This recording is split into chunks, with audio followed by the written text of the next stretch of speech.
여기에서 체계적 상담 모델이라고 나왔습니다.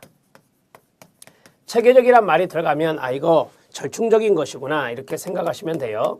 체계적 상담 모델이 있는데 여기에 과정이 있습니다.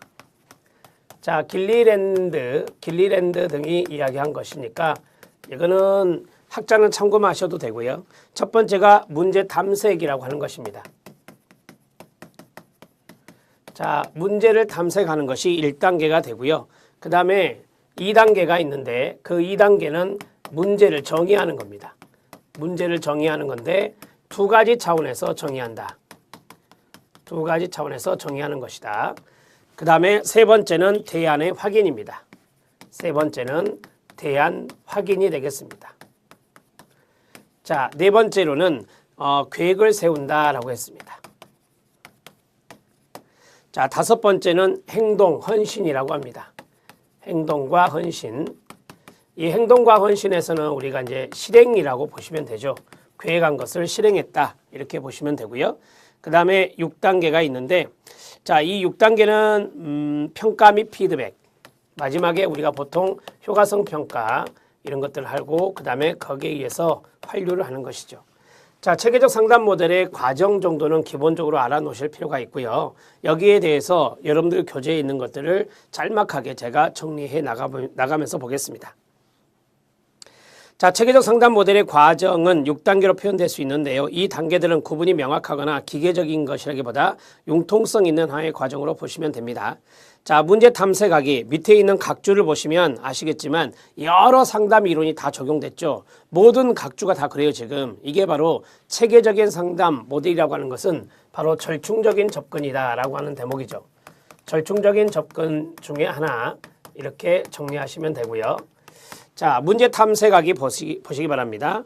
자, 제일 먼저 1단계니까 가장 중요한 게 라포 형성이 되겠죠. 자, 라포 형성이 상당히 중요한 내용이 되겠습니다. 자, 라포 형성하기, 내담자의 관심사 경청하기, 내담자로 하여금 자신의 관심사를 보다 깊은 수준에서 탐색하려고 격려하는 방식으로 반응하기, 상호 신뢰의 발달, 내담자의 감정 표출이 필요할 때마다 이를 허용하기, 언어적 비언어적 행동에 관심 기울이기, 말의 내용뿐만 아니라 감정에도 관심을 기울이기, 관계 속에서 가능한 한 순수하고 현실적이고 공감적이고 보호적이며 존중하며 무비판적이며 비소유적이고 수용적으로 되기 등이 포함될 수 있습니다. 다 라포 형성을 위한 거예요. 여기에는 수용적 존중이라든지 아니면 말씀드린 대로 관심을 기울이는 이러한 것들이 여기에 들어갈 수 있겠습니다. 관심 기울이기 등. 자, 여기 안에는 공감도 포함되어 있고 수용도 포함되어 있고 다 포함되어 있는 겁니다. 문제 정의 들어갑니다. 문제 정의는 감정과 사실적인 측면에서 두 가지 차원에서 문제를 정의한다. 감정적 측면과 그 다음에 사실적 측면에서 문제를 정의한다. 자, 문제를 정의한다 그 말은 문제를 규명한다 라고도 해요. 문제를 규명한다, 문제를 형성한다 이렇게 정리하시는 게 맞습니다. 자, 상담자는 내담자 문제의 정의적, 정서적이란 말이죠. 인지적, 신체적 측면에 대해 이해가 이루어질 때까지 문제의 감정적 측면과 사실적 측면을 언어화시킵니다. 내담자와 상담자는 자세하고도 구체적인 용어로서 먼저 함께 문제를 정의합니다. 문제 정의는 내담자와 상담자로 하여금 문제 원인에 대해 확실히 알 수 있도록 해주는 것입니다. 자, 문제 정의까지 했고요. 대안 확인입니다. 우리가 대안이라고 하는 것은 여러 가지가 나오죠. 그래서 이 문제를 이제 정의했고 이 문제를 해결할 수 있는 대안이 여러 가지가 나올 겁니다. 그러한 것들을 확인한다라고 정리하시면 됩니다. 해결 방안이라고 생각하시면 돼요. 여러 가지 해결 방안을 확인하는 겁니다. 해결 방안의 확인 이렇게 정리하시면 되고요.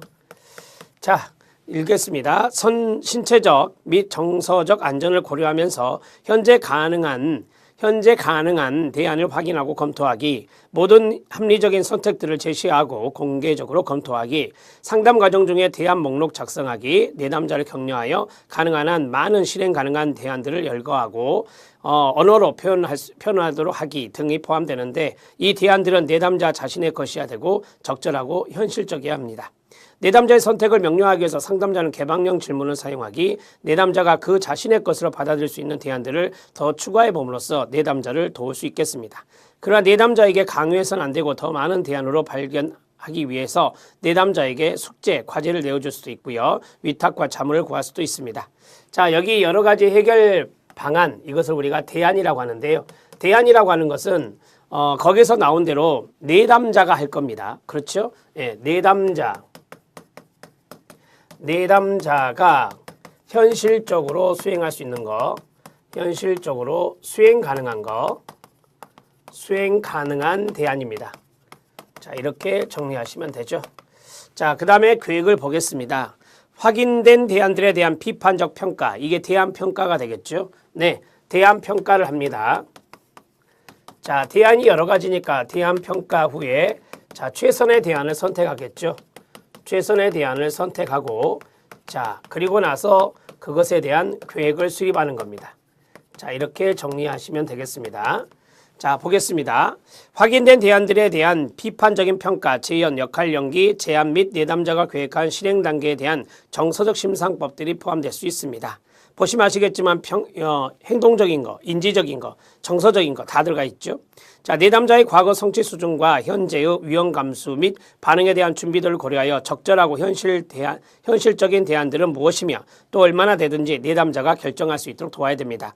상담자는 계획 과정에서 모든 문제들이 단계적으로 해결될 수 있는 것은 아니므로 치유되는데 시간이 필요한 경우, 나쁜 영향을 감소시킴으로써 부분적으로 완화될 수 있는 경우, 또는 우리는 타인들의 행동이나 생각을 통제할 수 없을 뿐만 아니라 그들에 대해서 책임질 수 없다 같은 꼭 알아둬야 될 필요가 있는 경우 제안하거나 직접 가르칠 수 있습니다. 이러한 세 가지 경우에 이제 상담자가 직접적으로 개입할 수 있다라고 하는 거고요. 현실적이고 성공지향적인 실행 가능한 계획들을 발전시키는 것이 이 단계의 주요 목표가 됩니다. 자, 당연한 거 아닙니까? 우리가 대안을 평가를 해서 최선의 대안을 선택하는데 이 최선의 대안 선택은 누가 한다고요? 네, 내담자가 한다 그 말이죠. 내담자의 선택입니다. 내담자의 자기결정권이 중요하니까. 자, 우리가 계획을 세울 때도 마찬가지. 자,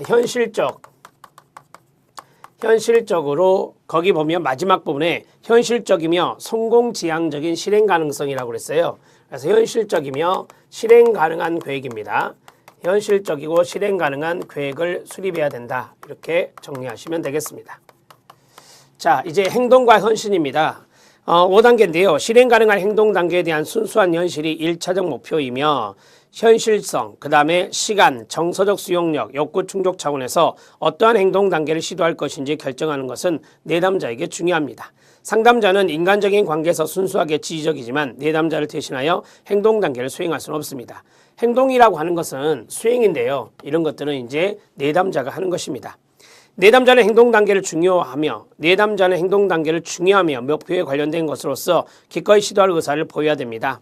내담자의 적극적인 참여가 중요하다라고 하는 거고요. 처음 시도에서 목적이 달성되지 않았거나 부분적으로만 달성되었을 경우 자, 이것이 재난과 실패가 아니면 물론 완전한 성공도 아니라는 것을 이미 알고 있는 내담자는 이러한 상황을 현실적으로 이해합니다. 현신 단계에서 상담자의 역할은 내담자가 최대의 성공을 달성할 수 있도록 조력하라 그 말이고요. 진보를 평가하고 계획을 정교할 수 있도록 돕는 겁니다. 자, 여기에서 두 가지가 나오는데요. 행동이라고 하는 것과 헌신이 나왔습니다. 행동은 말씀드린 대로 내담자의 직접적인 참여 행동이 이루어져야 되고요. 자, 일종의 실천입니다. 실천을 해야 된다라고 하는 것이고, 자, 그 다음에 슬래시 하고요. 여기서 상담자는 헌신적인 조력을 해야 된다. 상담자는 헌신적인 조력을 해야 된다. 이렇게 정리하시면 되겠습니다. 간단하게 보십시오. 자, 평가 및 피드백입니다. 내담자는 보통 앞 과정에서의 행동 헌신에 기초하여 목표 달성의 박스, 효과성이죠. 목표 달성에 이르는 진보 상황을 요약합니다. 내담자와 상담자는 내담자의 욕구, 느낌, 현재의 대응 수준에 비추어 목표 달성 정도를 검토하고 평가합니다. 목표 달성 수준이나 내담자의 현재 욕구에 대한 평가를 통해 필요하다면 계획에 대한 토의와 평가를 계속할 수 있습니다. 내담자가 추가로 어떤 것을 원하거나 또는 다른 문제를 다루고자 한다면 상담자와 내담자는 내담자의 욕구, 필요에 의해서 피드백과 평가 자료를 처리할 수 있겠습니다. 상담자는 모니터링과 지적 역할을 계속하면서 같은 목표에 대해 내담자를 조력해야 될 것입니다. 자, 우리가 이제 평가하면은 가장 기본적인 것이 앞에서 목표를 설정했던 것에 대한 달성, 목표 달성 정도를 확인하는 확인하는 바로 효과성 평가. 자, 효과성 평가라는 것을 해야 되고요. 자, 그리고 우리가 이 평가한 내용을 다시 재점검을 하죠. 재점검을 합니다. 자, 모니터링이라고 하는데, 자, 모니터링 한 후에 자, 이러한 것들을 이제 환류해야 되겠죠. 재점검과 환류를 통해서 상담자는 내담자를 계속해서 조력해 나가야 됩니다. 자, 이렇게 정리하시면 됩니다. 우리가 이제 체계적 상담 모델의 과정을 이렇게 간단하게 봤는데, 제가 생각할 때는 이것은 이제 우리 시험에 출제될 확률은 좀 낮고요. 여기 있는 6단계를 과정으로 잘 이해하십시오. 기역, 니은, 디귿, 리을, 미음, 비읍 이렇게 해서 낼 수 있거든요. 자, 읽어주세요. 시작. 문제 탐색, 문제 정의. 문제 정의는 두 가지 차원으로 문제를 규명하고 형성하는 것과 동의어가 됩니다. 계속 가죠. 대안 확인, 그 다음에 계획, 행동 헌신, 그 다음에 평가와 피드백. 이렇게 해서 6단계를 꼭 기억하십시오.